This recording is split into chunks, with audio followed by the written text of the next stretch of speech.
Hi all எல்லோரும் எப்படி இருக்கிறீங்க? ஸோ குரூப் 2 எக்ஸாம்லேருந்து வெளியில் வந்துட்டுருப்பீங்கன்னு நினைக்கிறேன். ஸோ நானும் கொஞ்சம் கொஞ்சமாக அந்த நான் பட்ட கஷ்டத்துலேருந்து வெளியில் வந்துட்டேன். அண்ட் இப்போது வந்து நெக்ஸ்ட் இயர்க்கு உண்டான பிளான்ஸ் அண்ட் எப்படி நான் வந்து படிக்கணுன்ற ஒரு இதில் தான் நான் வந்து ப்ரிப்பேர் பண்ணிகிட்ருக்கேன்.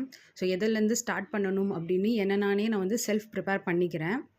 உங்களுக்கு நல்லாவே தெரியும், நான் வந்து இது வரைக்குமே 2 குரூப் 2 ப்ரிலிம்ஸ் அட்டெண்ட் பண்ணியிருக்கிறேன் அண்ட் ஒரு குரூப் 2A மெயின்ஸ் அட்டெண்ட் பண்ணியிருக்கிறேன். ஸோ இந்த எக்ஸாம்ஸ்லேருந்து நான் கற்றுக்கிட்ட விஷயங்கள், நான் என்னென்ன தப்பு செஞ்சேன்றதை தான் நான் வந்து இத்தனை டேஸ் ஒரு 20 டேஸ் கிட்டக்க ஆகிடுச்சு. 20 டேஸாக நான் இதை தான் நான் வந்து யோசித்து பார்த்துட்ருக்கேன். எங்கே நம்ம மிஸ் பண்ணோம், எங்கே நம்ம வந்து வேறு ஒரு பாதையில் போயிருக்கோன்று நான் பார்த்துன்னு இருந்தேன். அண்ட் இப்போ வந்து என்னோடய பிகர் பிளான் அப்படின்னு எது நான் போட்டு வச்சுருக்கிறேன்னா, மெயின்ஸ்க்கு ப்ரிப்பேர் பண்ணணும்.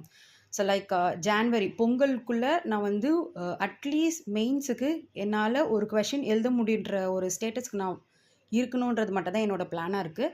ப்ரிலிம்ஸ் நம்ம மெயின்ஸ் போர்ஷனும் ப்ரிலிம்ஸ் போர்ஷனும் ஓவர்லேப் ஆகும். ப்ரிலிம்ஸ் போர்ஷன் மெயின்ஸில் ஓவர்லேப் ஆகும். அதனால எனக்கு வந்து ப்ரிலிம்ஸ் நான் வந்து நோட்டிஃபிகேஷன் வந்ததுக்கப்புறம் கூட நான் படிக்கலாம். பட் மெயின்ஸ் வந்து நான் இப்போயே ப்ரிப்பேர் பண்ணுவேன். எனக்கு வந்து ஒரு சிங்கிள் ஆன்சர் கூட எழுத தெரியாது. எப்படி எழுதணும், ஒரு ஆன்சர் எப்படி ப்ரெசென்ட் பண்ணணுன்றதுலாம் எனக்கு தெரியாது. ஸோ இதுதான் ரைட் டைம். இப்போ நம்ம வந்து மெயின்ஸை ப்ரிப்பேர் பண்ணிக்கிட்டோன்னா நம்மளுக்கு ஃப்யூச்சரில் ஹெல்ப்ஃபுல்லாக இருக்குன்றதுக்காக நான் இப்போவே மெயின்ஸ் ஸ்டார்ட் பண்ணிட்டேன். நான் எங்கேயும் கோச்சிங்லாம் சேரலை, செல்ஃபாக ப்ரிப்பேர் பண்ணலான்னு யோசிச்சுருக்கிறேன். அண்ட் எனக்கு தேவைப்பட்டுச்சுன்னா கண்டிப்பாக ஃப்யூச்சரில் நான் மெயின்ஸ்க்கு கோர்ஸ் ஜாயின் பண்ணேன்னா உங்களுக்கு இன்ஃபார்ம் பண்ணுறேன். நேற்று நான் காட்டினது வந்து குரூப் 1 மெயின்ஸோட சிலபஸ், டீகோடட் சிலபஸ்ஸு. நான் வந்து இந்த டீகோடட் சிலபஸில் கூகுள் பண்ணி தான் எடுத்து எழுதினேன். உங்களுக்கு தேவைப்பட்டுச்சுன்னா கமெண்ட் பண்ணுங்கள், நான் டெலகிராம் சேனலில் ப்ரொவைட் பண்ணுறேன். பட் எனக்கு கொஞ்சம் டைம் தேவைப்படுறது. நான் வந்து பிடிஎஃபாக கன்வெர்ட் பண்ணி கண்டிப்பாக உங்கள் எல்லாருக்கும் ப்ரொவைட் பண்ணுறேன். அண்ட் இது வந்து அவுட்லைன், குரூப் 1 எப்படி இருக்க போகுதுன்ற ஒரு அவுட்லைன் தான். கண்டிப்பாக இது எல்லாருக்குமே தெரிஞ்சிருக்கும். இது நான் என்னோடய ப்ரிஃபரன்ஸ்க்காக எழுதி வச்ச ஒரு பேப்பர். இந்த டோர் வந்து உங்களுக்கு நல்லா ஞாபகம் இருக்கும்னு நினைக்கிறேன். ஸோ என்னோடய ரூமோட டோர் தான். இதில் குரூப் 2 ப்ரிலிம்ஸோட சிலபஸ் இருக்குது. இதே சிலபஸ் தான் குரூப் 1 ப்ரிலிம்ஸுக்கும்.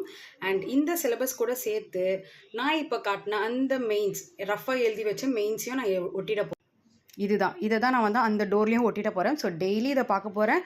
லைக் ஃபுல் சிலபஸ்லேயும் நம்மளால் மெமரைஸ் பண்ண முடியலனாலும் இந்த யூனிட்டில் இந்த டாபிக் இருக்கும் அப்படின்ற மாதிரி நான் மெமரைஸ் பண்ணணும். அண்ட் தீபாவளி கழிஞ்சு தான் வந்து நான் ஃபுல் ஃப்ளெஜ் ப்ரிப்பரேஷனில் ஸ்டார்ட் பண்ண போகிறேன். என்ன மாதிரி யாராவது ஸ்டக்காகி இருக்கிறீங்கன்னா, இருந்தீங்கன்னா வெயிட் பண்ணுங்கள், ரிலாக்ஸாக இருங்க, தீபாவளி நல்லா செலிப்ரேட் பண்ணுங்கள். அதுக்கப்புறமா ப்ரிப்பரேஷனுக்கு ஸ்டார்ட் பண்ணுங்கள். All the best.